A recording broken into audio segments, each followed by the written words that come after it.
of them are still in Mulago. But right now we have 24 bodies. 20 have been taken claimed by their relatives, but some 4 bodies are still there in Mulago. Yes, they have not yet collected with them. So we are still looking for their relatives. I know any time they will collect them. But before you collect your dead body, they have to do a DNA. Because we don't want to take bodies which are not yours. Okay. Now, can we talk, in your own assessment, what do you think went wrong? What was the cause of this? I think the collapse. Like other things collapse. This was a collapse. Okay, there might be any problem with, some problem with maybe the management. But we should say this time it was an accident. Because people have said so many things. Some Chinese were there getting gas, doing what. But as KCCA, for us, we have not seen that. So I think it was an accident. Yes, we know we had to decommission that landfill. We're still looking for money, which we had asked for as the ministry, because they had to pass that budget in Parliament, which was not passed, at least for over some years, because they had already recommended, since the 2018, they talked about that landfill, that it was full to its capacity. So they had to decommission it. That's why we came up by buying the Dundu land.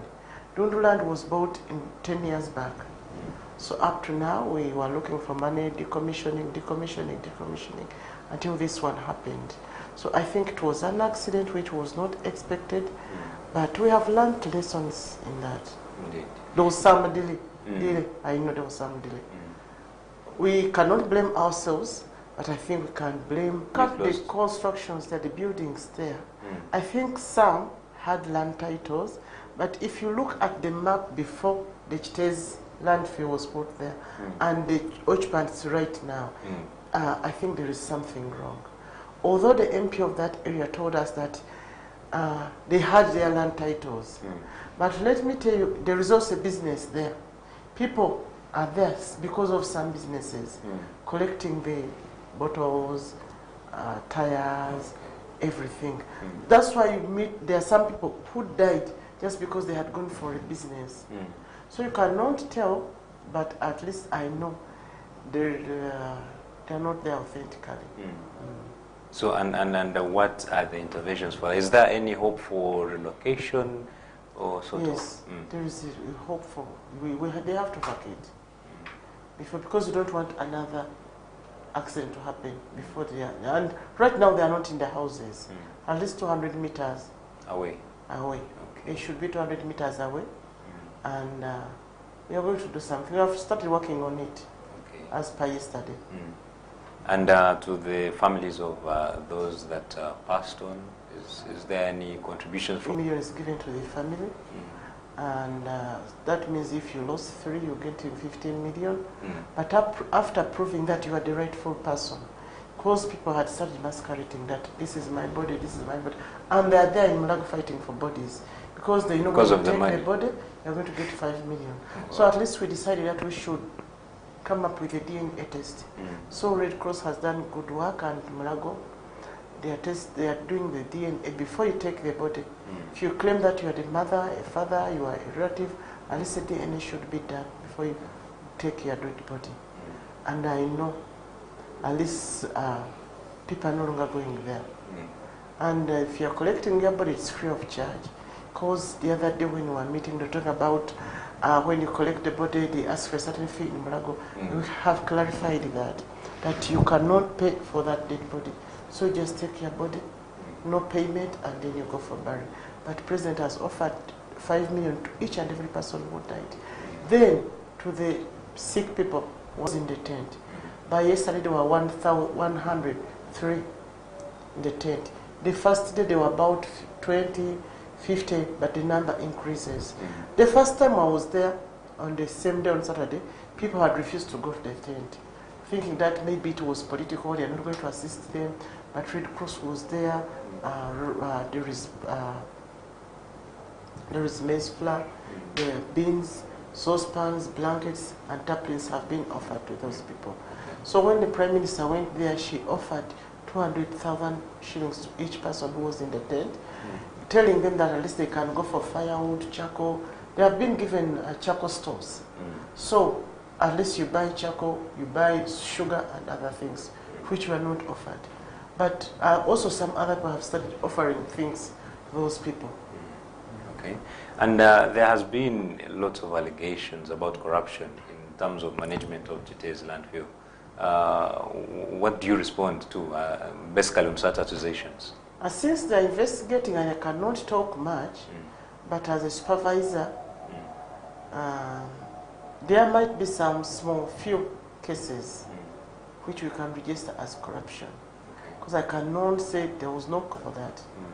And we are going to, we are together with the anti-corruption unit, at least they should answer that.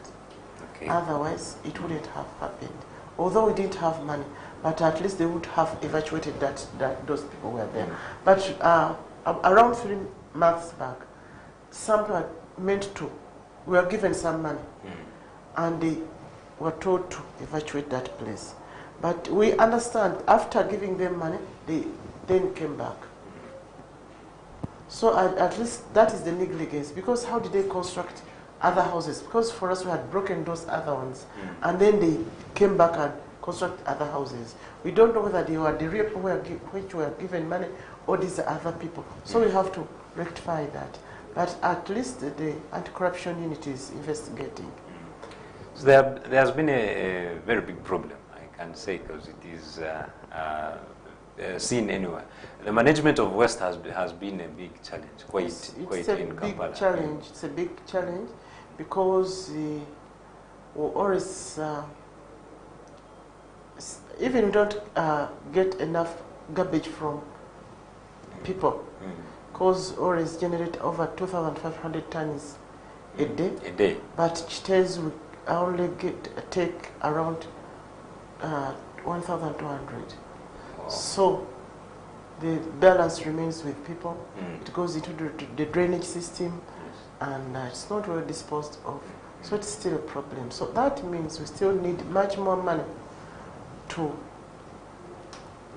evacuate the garbage in people. And we need more garbage trucks and technology. Yes. And how about the people, maybe? Because I feel it starts with us. Yes, it starts with us. We have to sensitize people. We have always sensitized. But even if you are moving around, even here at Kampala Road, people are just littering anywhere. Sure. However much we have put dustbins, but people don't appreciate that they are dustbins. So they just throw garbage anyhow. I think it's habit in Uganda, which police needs to assist us. Even you have to talk about it here at radio stations and TV stations. So I think it's a very big problem within us. It starts from our homes, separating the garbage, because you put banana leaves with broken bottles, plastic bottles, and everything. So we need at least to get that habit of separating our garbage. But I think we have learned a lesson. We are going to start on that. Okay.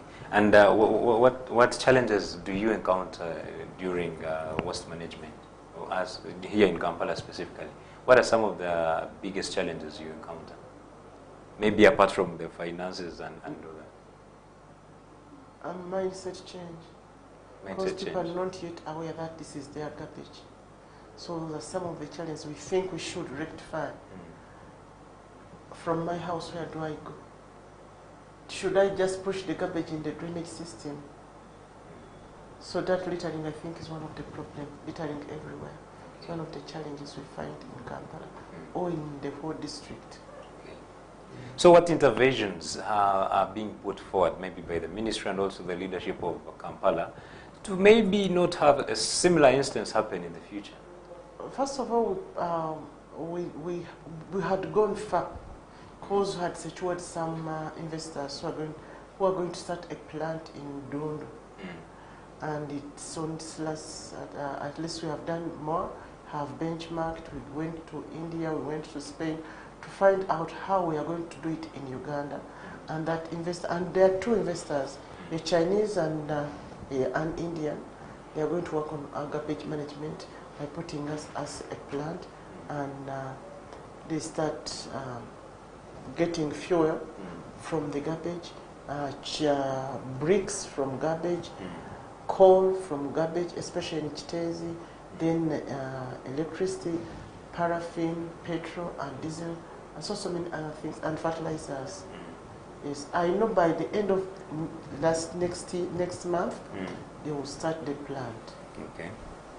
All right. That's So fine. people thought maybe you had not done anything, but as far as cases is concerned, as far as my ministry is concerned, had gone beyond that, because we suspected that. We expected that to happen any time. Since 2018, we've been looking at it as a hazardous environment. So that's why we started saying we should vacate, we should do this, we should do this. But right now, Attorney General has already okayed us, President has okayed us, and those are coming anytime in September to start on the plant in Dundu. So that means we shall be putting garbage there, but turned into those Okay. fuel, like I've told you. So I think because one of the challenges we've been having is just dumping garbage without, because if you to maybe take a case study from other countries, they also make use or reuse the garbage, and it could be a very big challenge here because we have huge garbage, but it's not being, it's just being disposed of. So you have to turn garbage into wealth. Such we get money, we get items from garbage because we have too much garbage here. But we have not, at least we've not been seated, we've been working on it. Just because if it would be the government to give us money, we would have done it even yesterday. But it's because we didn't have money, we didn't have that budget, so we had to look for investors. So many investors have come here pretending that they can assist us. But after working on each and everything, they disappear. So they have briefcase projects. But at least we have two who are serious and have identified them, and I know anytime they are going to start working with KCCA, they are going to start working with Kampala Ministry. And are there efforts to also maybe empower the local communities to also put themselves into recycling of waste? Yes, it has been there. And we have a small-scale recycling project in Wankoko. Wankoko, is it Wankoko? Yes, we have it there. It manufactures fertilizers, but at a small scale. It's been there for over 5 years. But even youths are making briquettes, they are making charcoal, they are making so many things out of some garbage. But that's a small scale. But this time we want it at a bigger scale. And I know, God willing, we are going to succeed. So people should be patient. We are going to start recycling, incinerating, and so many other things. Okay. So in light to what we've seen at Chitezi, people went there. Some of them were there for businesses and all that, and such happened. So are there measures to see that these other landfills are going to put up will not be having people come there, because for them they will look at it as an opportunity? As a business, yes. I think this time we'll have to put a fence such that people should not just access the garbage, the dumping site. Others, some of those people died there just because they had gone for business. That's why you cannot say such and such, so many people died. Because if you look at homes, homes are around 100. Some of them had gone for work, others were still in the house.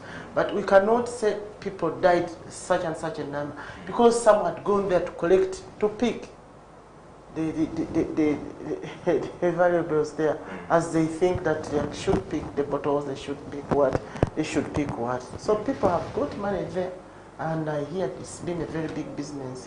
So this time I think around we have to look for other ways. We have to put a face, we have to put what, and measures of not just entering and access the dumping site. And also it being a dumping site, doesn't it, are you considering the health factor where you're located? Yes. That's why I've told you that if we put measures, this time it will not be a dumping site. You put your garbage there, then you start working on it. Separating it, putting it in where it's supposed to be. Because if we let them enter, that means these people who are going to work on that project are not going to get money. Because what they're separating is what we want. Because they want plastic bottles, they want old tires, they want plastic bags, and so many other things. So if we let them remove, like they've been doing, because a few meters before entering Chitezi, these lorries stop. Then they start removing what they want, because it's a business. So these people working on the trucks also know their customers. They stop, then they start separating, removing what they want. Then they enter there. And because they have not finished what they want, then when they enter there, still they go inside and start looking for what they want. So this time round, because this is going to become a business, if it's a business, you cannot let this person who has put in money, because they are going to put in their money, it's going to be a build, operate and transfer. You recoup your money, then you vacate and leave the plant to the country. So that means they are not going to leave, just remove what they want, then they leave unwanted products there. So we should be serious as we are doing this business. And how about those who have been practicing the business? Where does this leave them? I think they'll look somewhere else, because that's not a permanent business. They'll look somewhere else because it's dangerous. You remove something, we don't know where it's been brought from. They wash those bottles and then they sell medicine in them. They do what? So many dangers. That's why you're getting so many diseases without knowing. So I think it's high time we educate them, tell them it's dangerous. Some of them don't even use gloves as they are separating. So that means they have a lot of infection in their bodies. So you should educate them, tell them, no, it's not right to just come and remove what you want. If we educate them, I think they will look somewhere else for another business. It's not only that where they can get money from. But I know they don't want to leave that place. Even right now, when you tell them to leave the place, they say, where are we going? We cannot go because this has been our business. We have no capital, but we are going to give them money for PDM and Myoga money. And they benefit from that one instead of being at risk. Okay. Let's talk about the members who, just like I mentioned, who have been doing this business. Is there any way like we can see things like PDM? Is there any way we can hope for them maybe to have a collective? Yes.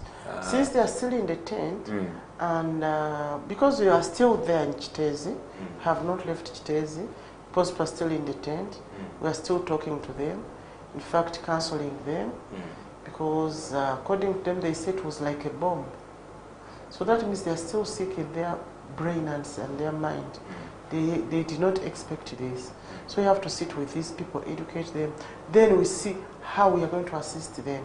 Since we have government programs like PDM, like Nyoga, we can teach them and give them money to start on. Secondly, those, because some 10 houses were demolished because we didn't have a way to the pit. So we have to see what we are going to do. Otherwise, we're not going to just leave them there and then we let it go. We are going to construct their houses. Government is willing to compensate them. They go somewhere else. Okay. There have been goals, maybe like there are things that do destroy the environment when we're talking of waste management. Have we seen it? Have we maybe taken a look at the long-term solutions? Like we have too much plastic waste, we have too much virus and all those things. Is there any way in your ministry or the stakeholders are having to address such an issue, because there are too many and even the control measures are not yet very well? But when you look at the Ministry for Kampala, for us we are garbage collectors. But there is a Ministry for Environment, there is a Ministry for Works, there is a Ministry for Technology, Science and Technology. I think we are going to sit as ministries, see what we are going to do.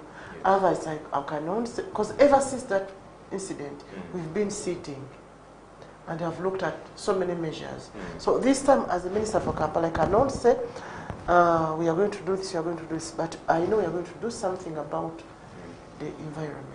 Because the environment ministry is also with us right now. Because they also had to go there and see what is taking place. Even cases has environmentalists, and they did not warn us that something is going to happen. So those are the things we are looking at. Together as ministry, we are going to sit and see how are we going to do this. what is going to happen next? Because you never know. It's raining now, anything can happen after this. Then people are going to die. Because like I've told you, people have refused to vacate. They still insist. But others, for us, we talked about 200 meters away from the collapse. Okay. And talking about them not wanting to leave, do they know the possible risks they are facing? We have told what them, awareness has been sent since to them? that time we've been talking to them. We have told them, our teams are already there telling them. But people like when we told people to leave the wetlands in Nansana area, they said they had nowhere to go. And then this time someone told us, I came from there, now I'm here, and you're sending me away, and where am I going next? So I think that we should talk to them, because now they are still... you of course you know something which, when it has just happened. Sure. You always think that maybe God has forgotten you, maybe something has happened which has never happened to other people. But they told us in Ethiopia people died more than 1,000.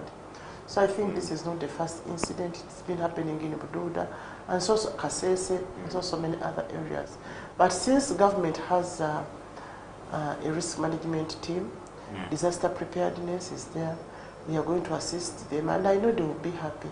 And after talking to them, they should know that they have to leave that place. Otherwise, I know Chitezi is 32 acres. That is a prime land, whereby we need to sit as government and see what we are going to do about that land. But right now we have put terraces.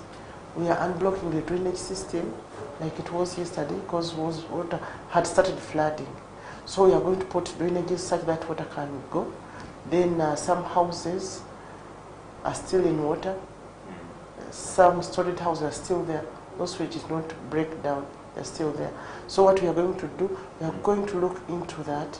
We've got engineers from Ministry of Works, and they are also assisting us together with engineers from KCCA, and we are going to work on that.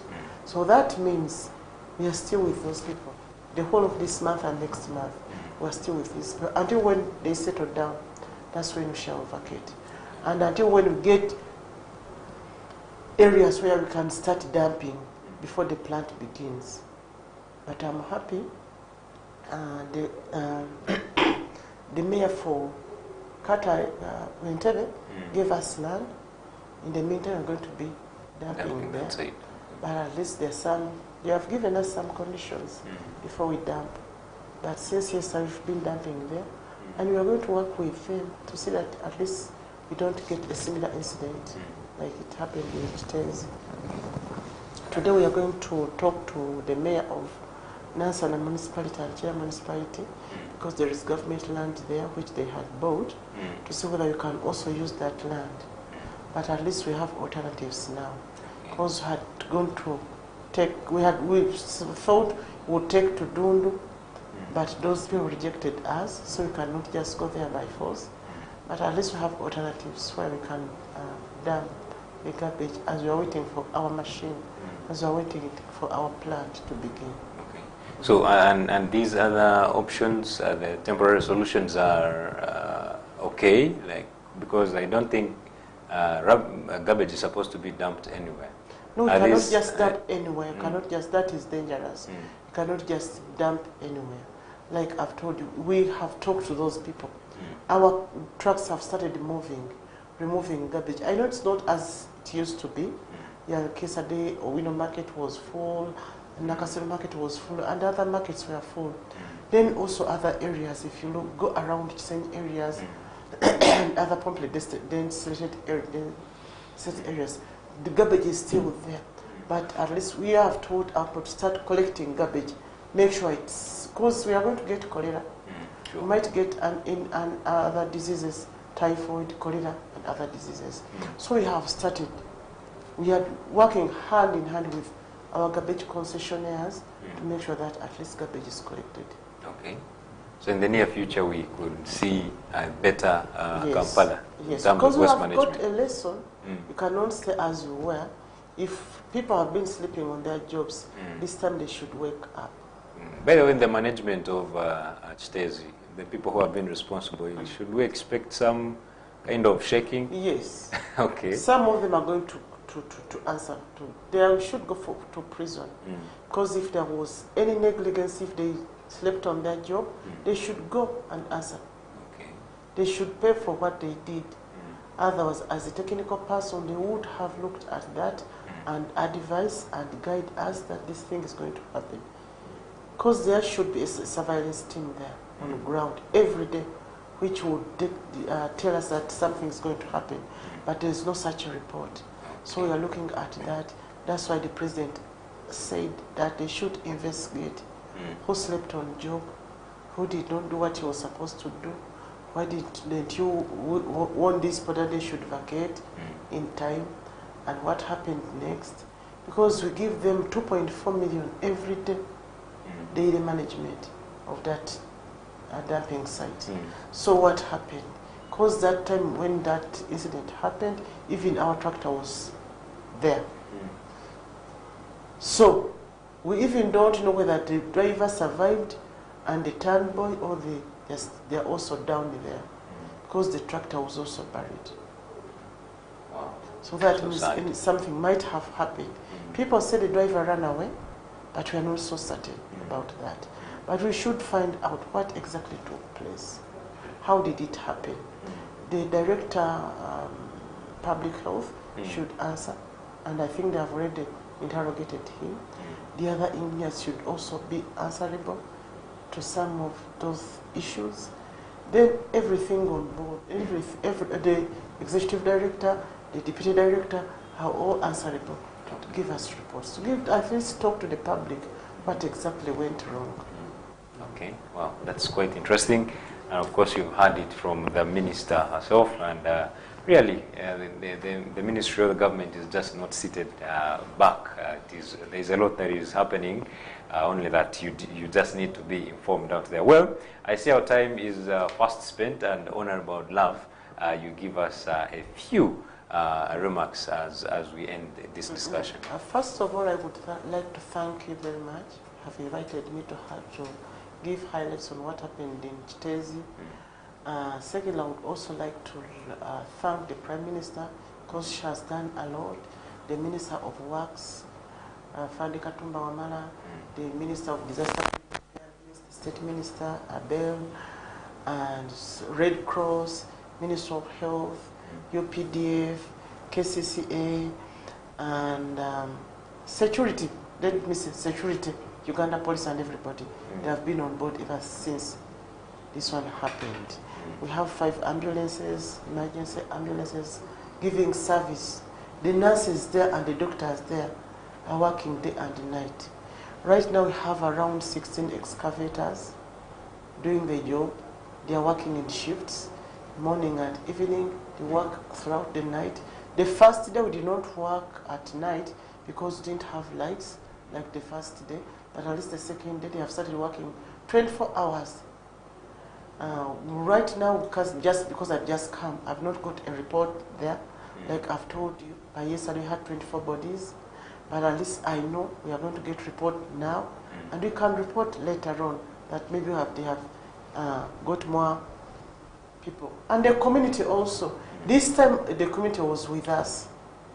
They did not demonstrate, they did not do what they have been so patient with us and work hand in hand with them.